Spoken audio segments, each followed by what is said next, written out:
GM everyone, and welcome to Smart Contact, an interview series with the world's most influential and impactful Web3 leaders.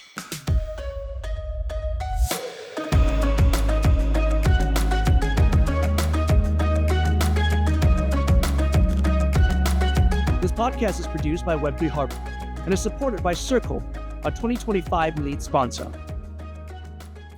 Welcome to another episode of Smart Contact, produced by Web3 Harbour. I'm Yam Ki Chan, Vice President of Asia Pacific and Managing Director of Circle Singapore, and I'm your host today. We're recording with a live audience, and today's Smart Contact is Kevin Kang, co-founder of Reap. Thank you for joining our conversation today. Thank you. All right. So where we're going to start is on Kevin, your story, Reap's story, and then expand out from Hong Kong to the world. Because in many ways, your story and Reap's story is representative of what Hong Kong has been going through and is going through in this new stage, new era. So maybe we start there. Tell me, you just had your office opening yesterday, 7 years. Walk us through that. Sure. A quick bit of intro. Hey, everybody. I'm Kevin, one of two co-founders here at Reap. I'm currently based in Singapore, but 7 years ago, me and my longtime best friend, Darren, started a business here in Hong Kong called Reap. And we initially started out building financial solutions for businesses that we felt did not have access to such solutions. And we did that through the Cyberport incubation program, which we're very glad to be a part of. And through that, it's been an incredible journey over the last 7 years to really see the transformation of technology, and specifically here in Hong Kong, as well as other regions where we currently operate, and take us to the position that we're in today, which is a financial infrastructure technology provider. And we provide these kind of capabilities, leveraging stablecoins to provide card issuance capabilities and cross-border payment capabilities for fintechs, neobanks, digital wallets, embedded finance platforms all around the world. So maybe I'll take everybody back to 7 years ago and how we started this journey. Both Darren and myself are not originally Hong Kong natives. We were both born in mainland China and then emigrated to Canada fairly young. We met there in middle school and became best friends pretty quickly. And I think we very quickly internalized this concept of being a global citizen. And through that journey and growth for both of us, we eventually found our way back here to Asia for career reasons. I worked in traditional finance for many years, including banking, private equity. And then Darren carried more of the payments and fintech experience, working at Stripe in both San Francisco and subsequently Singapore. I think one of the things that we saw as a problem that we really wanted to tackle was this asymmetry of access to financial capabilities and access. As we were being based here in Hong Kong and Singapore, respectively, we found ourselves to be in a position of luxury, right? Some of these capabilities that I talked about around card issuance, cross-border remittance, yielding, getting access to multi-currency accounts were not the same in various other parts of the world, right? Especially in places like Latin America, Africa, and Southeast Asia. And in the first few years, as we were building these capabilities, we kept thinking about how do we distribute this, right? Being based here in Hong Kong, it's a great city. It's where all of the big banks, the networks, established fintech players are operating out of. But at the end of the day, it's a market of 7 million people. Yeah. And in terms of financial services, you truly have to think a little bit global. Back in the day, when we first started in 2018, stablecoins weren't really a thing just yet. And we were leveraging traditional banking rails and found a hard time exporting our capabilities. Because in order for our customers to get access to it, they would have to settle with us through the traditional banking networks, which were still less efficient, more costly, and sometimes less reliable. So over the course of the next few years, we thought about what technology would enable this. What is the first principles of a network that had this capability? And we were fortunate enough to kind of grow up our company in the age of, the remnants of the ICO days that happened here in Hong Kong. That happened between 2015 and 2020. Were you guys founded during the ICO days or just before it? We were founded actually right after. So we started in the end of 2018 is when we first started the business. Okay. So it was literally right afterwards. And maybe just to help the audience a bit, for Darren, he was in Singapore for Stripe. Why do this in Hong Kong and not there? Yeah, that's a really good question, actually. He was based there. I was based here. And you won the argument? Yes. And we had a very deep debate about this. Obviously, both jurisdictions has their strengths. I think one of the things that we wanted more of is the existing financial infrastructure to build the foundations from, right? Where the banks from the West, as well as the networks, were already operating more on a global basis. And we can leverage that foundation and create the solutions that we eventually distributed to the rest of the world. Yeah. I think very few people know or recognize that Hong Kong is is the only city in Asia with dollar clearing. Same thing, right? It's a pretty unique feature that's a remnant of the early days of Hong Kong that have kind of stayed through. So it made a lot of sense to build a payments business in Hong Kong. When you first started the product, what was it? And how were you leveraging the financial system at that moment in time? Yeah, it's quite an interesting journey. We first started out as a payments product, right? A traditional payments product. We were trying to help businesses digitize their payments and bring them onto card rails specifically. So the idea was to take payments that were traditionally cash or bank transfers and bring them onto the card rails by providing acceptance directly with the cardholders.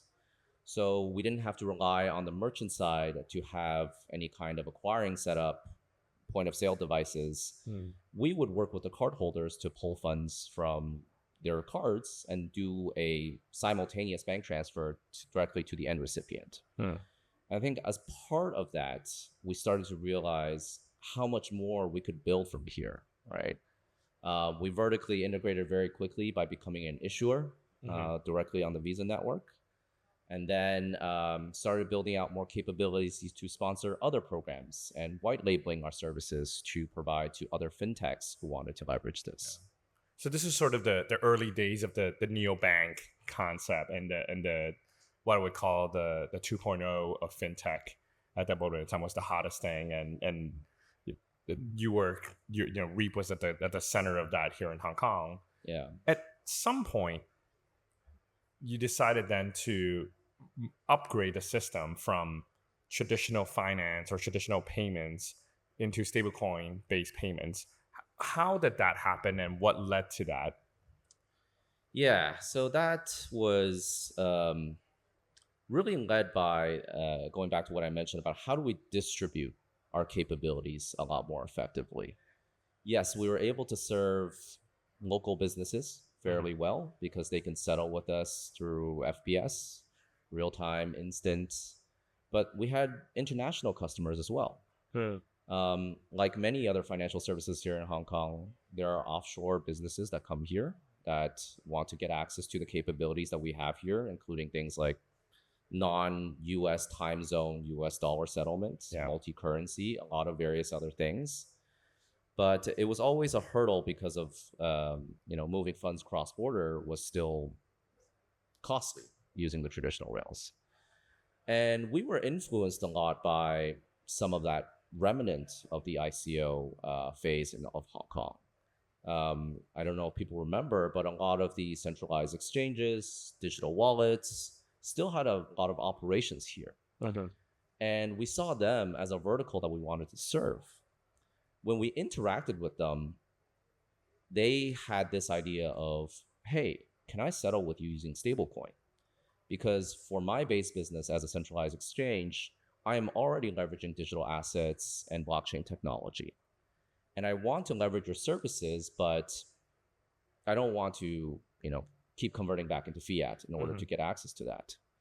So that influenced us to think about, oh, why are they utilizing this? What is it for them? What is the benefit? And we realized that we could apply that same kind of thinking around upgrading that network, as you mentioned, to our capabilities. So we started bringing that in, internalizing that in our card issuing capabilities, as well as our cross-border payment capabilities. Yeah, it tracks very similarly to Circle's history, where stablecoins was originally used for settlement for digital asset trading. That's where it started, because traders didn't want to go back to fiat back and forth, and it takes 2 days to move between banks, especially in the US. Yeah. So they found a dollar equivalent to be able to settle trades. And what's happening now, at least in the Circle business, is also this transition, or maybe an addition from not only crypto asset settling, but also cash settlement in the rest of the economy and the rest of the real world utility. That's what's driving drove your thinking, and it's very customer led. As you started with that was a set of crypto native companies. Yes. How do you bring that to non-crypto native companies, like this sort of adoption from traditional Web2 type or merchants who weren't as crypto savvy? Sorry to interrupt the conversation, but I want to tell you about our lead sponsor, Circle. What is Circle? At Circle, we're building a digital dollar that brings the power of the internet to money. Circle's the place where crypto meets stability, where local businesses meet global customers, and the US dollar meets USDC. Meet Circle. Thank you to all of our sponsors and community partners. Now, back to the conversation. I think they also had to go through a similar thought exercise as we did, right? Because we went through that journey of being a not crypto company, but eventually adapting this technology. And a lot of it is that first principle thinking that I was talking about, which is, what does it actually enable you to do, right? Stablecoins, digital assets, I think I mentioned is a means to an end. It allows you to get access to certain things that you previously didn't have access to, like card issuance and payment capabilities. So for us, it allowed us to lower our operating costs to essentially make the system more efficient internally, as well as provide service to our customer a lot quicker. And we position this in such a way where the customers can see this as an analogous network to traditional payment systems, right? And going back to that idea of upgrading, if you have an older network that is perhaps a little bit slower, requires batch processing, the messages are not as reliable communicating through that system, and then you have this new network that is now all of a sudden solving all of these problems. Would that be a good foundation for you to build your fintech business? This is oftentimes the question that we asked. And we don't necessarily use the word stablecoin or blockchain technology, and back then it was virtual assets, but simply pointed out the capabilities of that network. And I think we've been able to see a lot of that mainstream adoption in the last 2 years as a result of that education, that first principle thinking around stablecoin and digital assets. I'm not saying that we were the only instrumental communicator and educator in this space, but I think clearly there's been a lot of intermingling between traditional fintechs and the ones that are now leveraging stablecoin technology. No, it's a great example, because I often get asked a lot from potential partners and customers and leads that says, oh, what are the use cases? Is this only used for crypto trading? And I try to remind people that this is money. So wherever money is used, it could be more efficient. And I like how you talk about the fact that, number one, first and foremost, it just made your business more efficient, your balance sheet. It was easier to move funds for Reap, and then also for your customers, because you're in the fintech business. I think that's evidently more clear in this part of the world, right? And going back to why Hong Kong matters and why Hong Kong is important, Hong Kong is a financial services hub. I don't think that's a controversial That's take. not news, yeah. And people here are trying to build better financial technology. And going back to what you said around stablecoins historically was more used for trading, that was mostly led by US markets, right? Markets that already had fairly developed, I would say, real-time payment systems, capabilities for cross-border transactions, the ability to get access to banking networks and card networks. So it's not that they didn't think about this use case, it's just that they didn't need to. The incremental uplift there in that particular payments vertical was not as big. So crypto trading just took off, right? That's the use case that made sense for them. But here in Hong Kong and in Singapore and a lot of places that we're operating out of and the emerging markets, payments is the one that makes sense, right? People here are not just trying to go after crypto trading. So if you look at a lot of the volumes that's non-crypto trading, I would say it's coming from markets that are outside of the US. Yeah. And I talk a lot about this with some of our partners, which is that usually the question is, do you want to be in the stablecoin business or do you want to use stablecoin for your business? And oftentimes they very quickly get to, actually the latter is what I'm trying to do, even though there's this hotness about stablecoins. So walk me through now, you've rebuilt the system, but you're not a stablecoin issuer, you're not you're a distributor in a way, but you're also building additional financial services on top of that. What does Reap offer for a firm? What kind of treasury management, collateral management, other things that you're building out?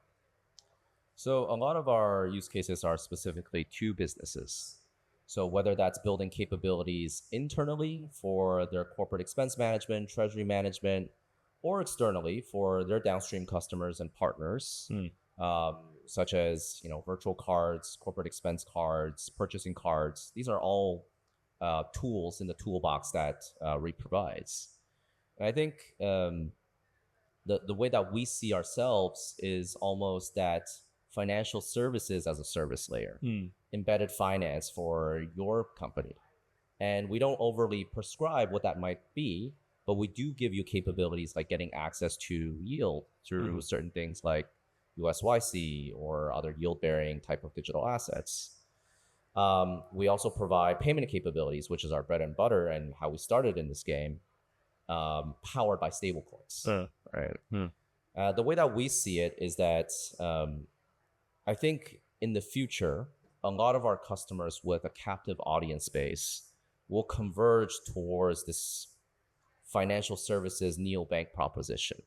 It doesn't matter if you start from a centralized exchange or digital wallet. You're going to need all of the tools in the toolbox of which we're building on stablecoin rails. If you go back again to when we first started this business, everybody was talking about open banking back then. I'm not sure if you remember giving that API access and banking as a service to they're still stuck on that, I think, on the traditional finance world. But I do think that this can be the next iteration of it. And it is very powerful and very global in nature. Yeah.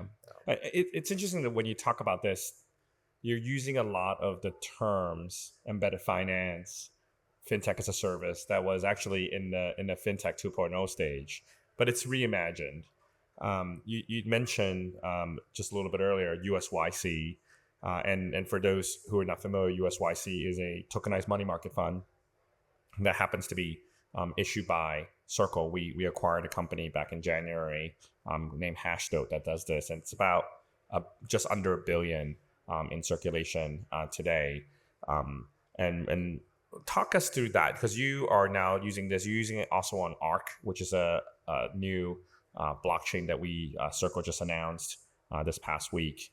The way we think about it is there is the tokenized asset or tokenized cash layer, which involves USDC, EURC or euro denominated stablecoin, USYC, a tokenized money market fund, and then there up the stack and down the stack stuff that we're building. There's the up the stack we have the Web3 services. These are Circle wallets, pay stations, CCTP to move tokens across chains.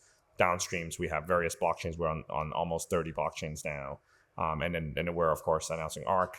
A little further up on the application layer, we have something called the Circle Payments Network, which abstracts all of that away for moving funds across borders for regulated financial institutions.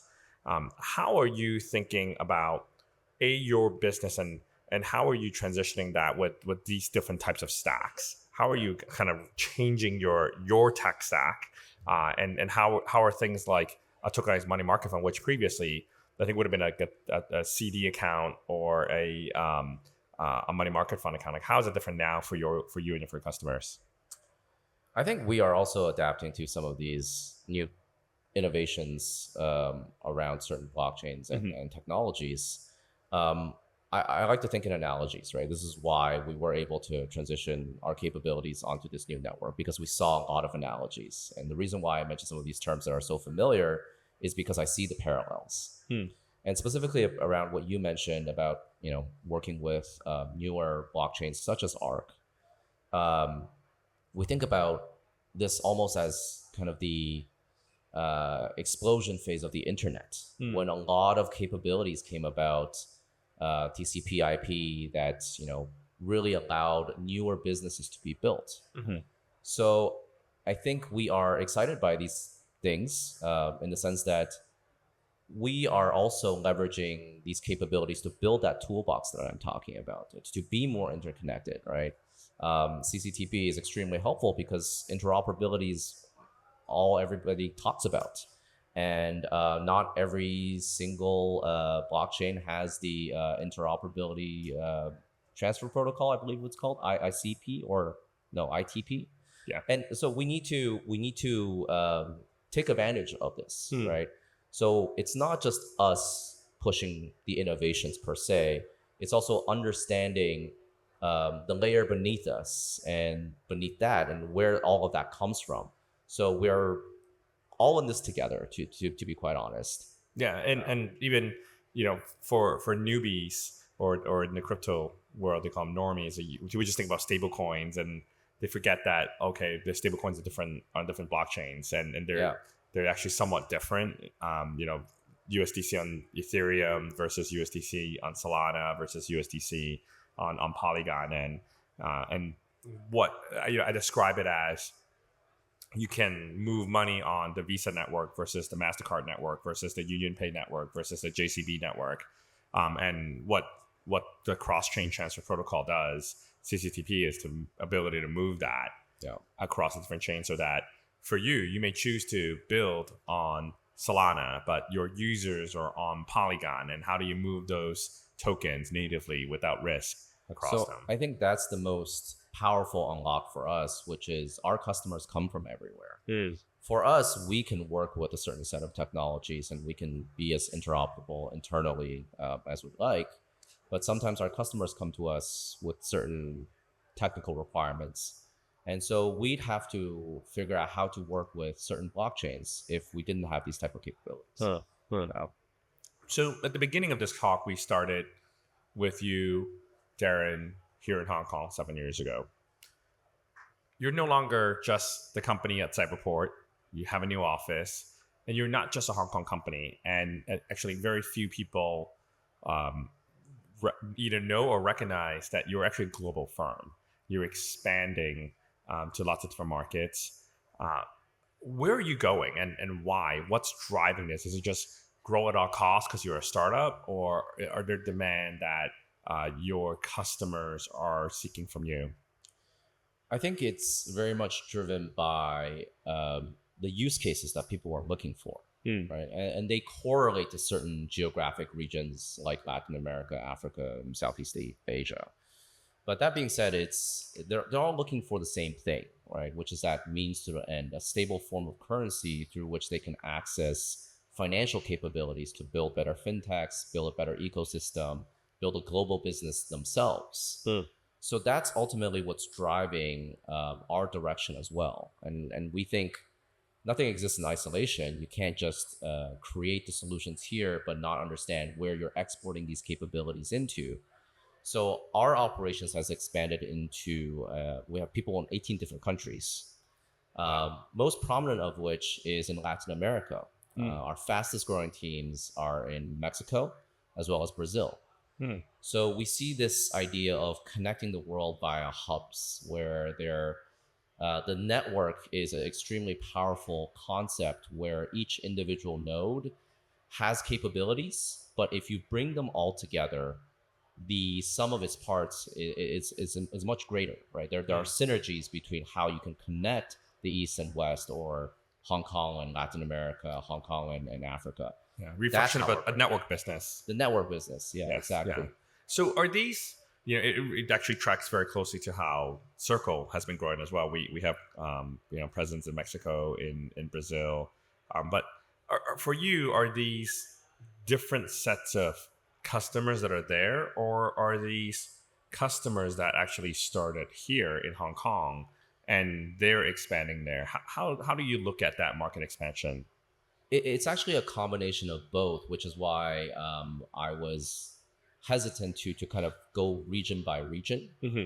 It just happens to be where the end use case is being served, right? We're starting to see global businesses being built out of everywhere, right? You could have your product team be based in Australia. You can have your CEO sitting in Dubai, but your downstream customers are in parts of the Middle East, right? So it's not so constrained by geographies anymore in that sense. You are able to create a multi-country strategy leveraging this technology. It's a bit like playing 3D chess, though, to turn everything on all at the same time. I think that's what's powerful about it, is that you don't necessarily have to find domestic service providers in that sense in every single one of these countries. That's historically how these type of models have evolved, is that, hey, I want to enter a new region. Who can power this capability that I had elsewhere in that region?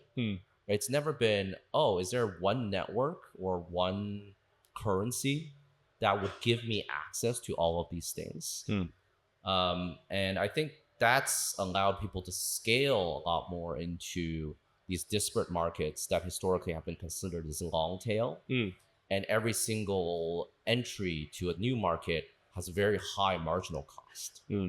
Right? But if you're building on an inherently global technology like stablecoins, you are able to take advantage of some of that reduction of marginal cost when it comes to entering. This is the classic internet story where technology flattens or lowers and sometimes eliminate the barriers to entry. Right. I mean, you think about e-commerce, firms like Alibaba or Shopify makes it so easy to open a site and then have access to customers globally. Yeah, you can create a business from anywhere. Exactly. And the challenge has been, though, that until recently, collecting money and moving money has not moved the internet scale. And we're just at the tip of that iceberg now. Right. I mean, you mentioned e-commerce platforms, and I think that's one of the reasons why we've been hearing a lot more about e-commerce platforms taking advantage of this, is because in terms of, if you're working with a merchant that operates in a jurisdiction where banking access might be difficult to have, how are you going to set up a website that sells stuff? Where is this e-commerce platform going to settle your earnings into? And I think when people adapt the stablecoin story to that, it would allow them to enter a lot of these markets that historically would found harder to enter because there was no banking acceptance. Yeah. What both you and Darren, as founders, have worked in international companies in the Asia branch or the Asia side, and I know from talking to both of you that part of starting here was a different side of culture, different approach, because generally speaking, this is very, very big generalization.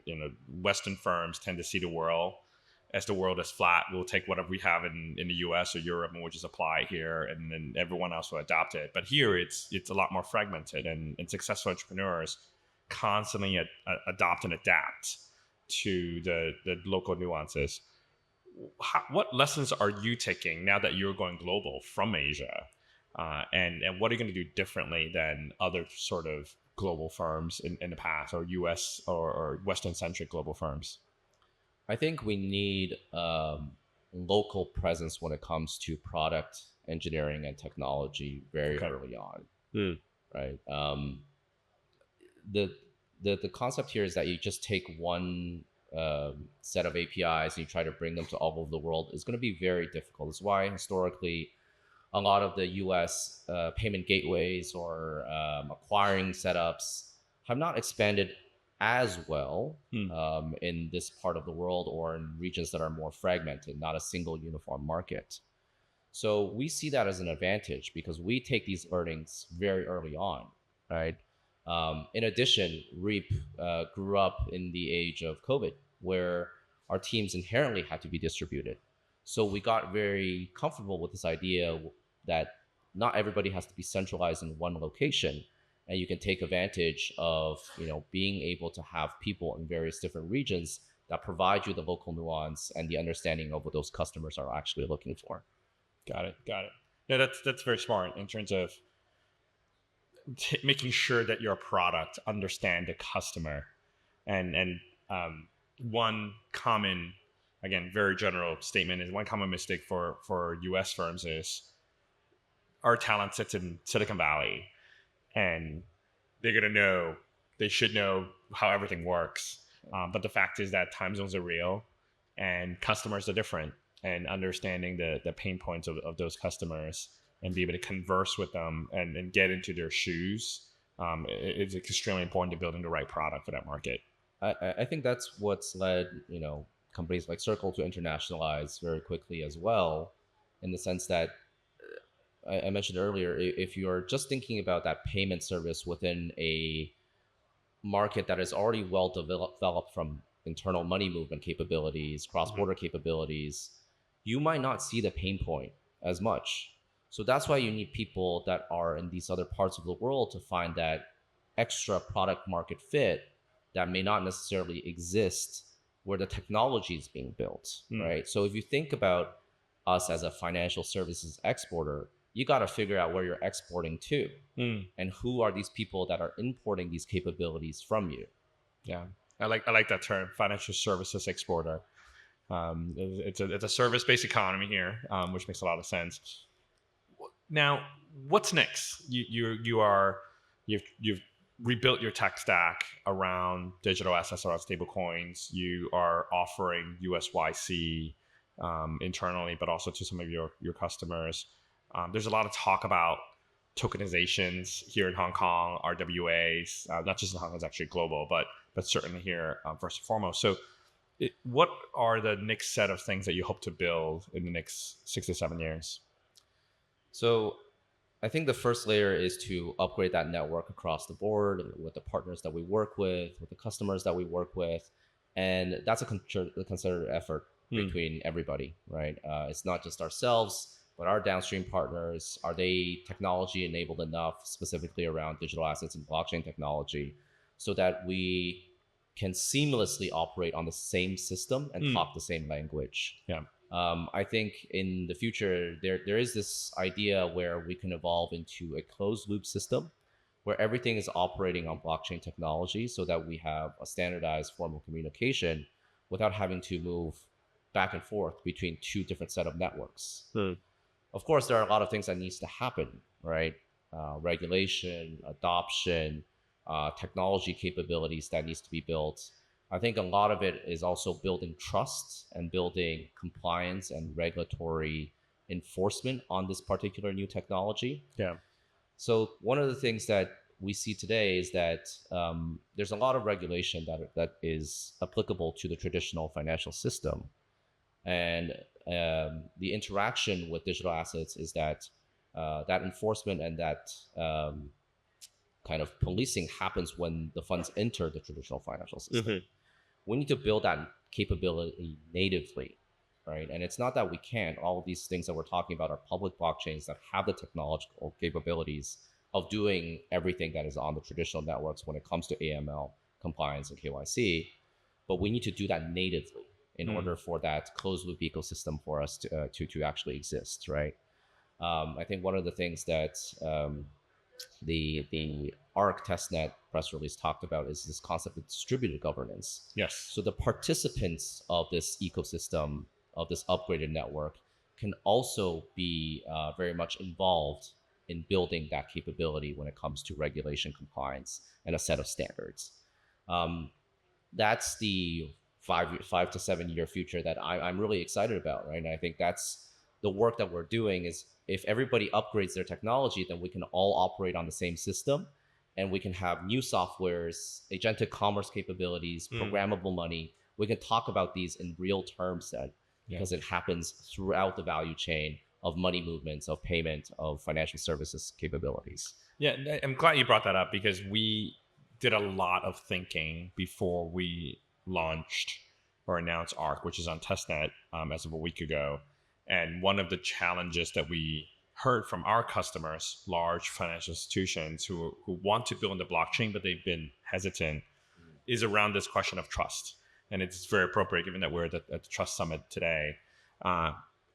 We wanted to find a way to allow for that openness, permission blockchain capability, but the trust and confidence that's needed for regulators as well as financial institutions to on this network. And as you described, we have this distributed validator model as opposed to anyone being able to become a validator, only a select set to start.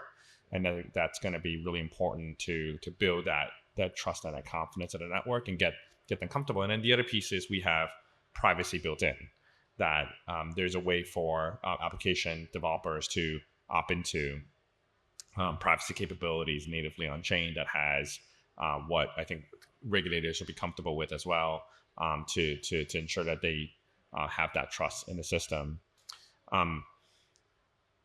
When you think of this next phase, are you thinking through what part of the stack? Are you thinking through new assets to offer? Or are you looking at new services that isn't possible before, but now is because the rails are moving faster? Or is it able to do other things that you mentioned, kind of programmable money and agentic payments, which is that deserves its own podcast on its own. Right. How are you thinking about it, and can you give us a little glimpse of what's ahead?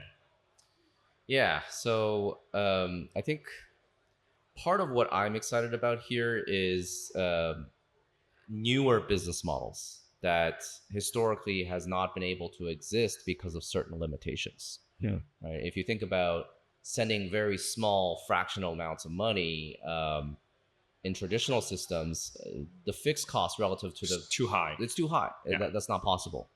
So with a better system and having a more relatively cheaper cost relative to the volume you're transacting through, can you do it on a more instantaneous basis? Yeah. Can things no longer be batched but streamed in a certain way?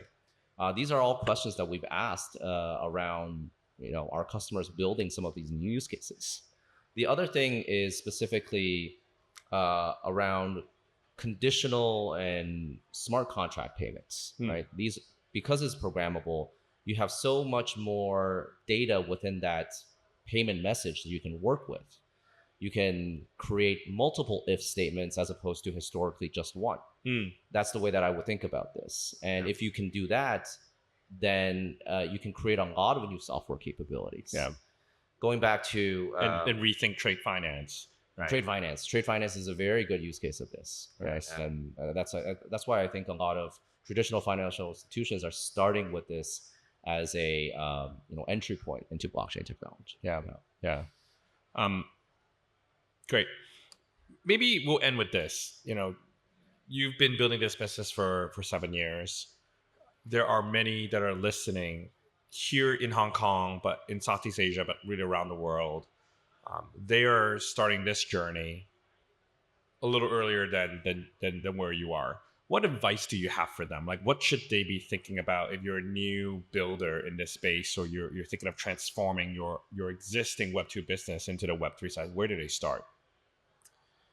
Yeah, I would like people to understand to look backwards as well as look forwards. Right. The technology is changing very quickly, but at the same time, we're building on history. We're building on the shoulder of giants, and there's a lot of things that we can learn from history. Right? That's why I often point to analogies and then use them in a different way to look at how they can be changed with the latest technology. So if I'm talking to businesses that are thinking about this today, take advantage of the shifting dynamics that's happening in the ecosystem right now, but don't stop just there. And this might be a very controversial take at a conference that's called Web3, but what if there's a Web4 in the future? What if there's a Web5? You also have to think about that. And how can that fundamentally change the businesses that you're building? Don't stop here. Always look forward. That's what I would say. Yeah, it's sometimes people at the very beginning of a process or new technology, they talk about disruption, and very quickly they get to actually it's an evolution, right? And it's actually a maturization of that whole industry. Well, thank you so much for joining today. I think it was a really good conversation. We talked about Hong Kong. We talked about your journey. We talked about the evolution of digital assets in this city and also going global. I want to just thank the folks that have been listening.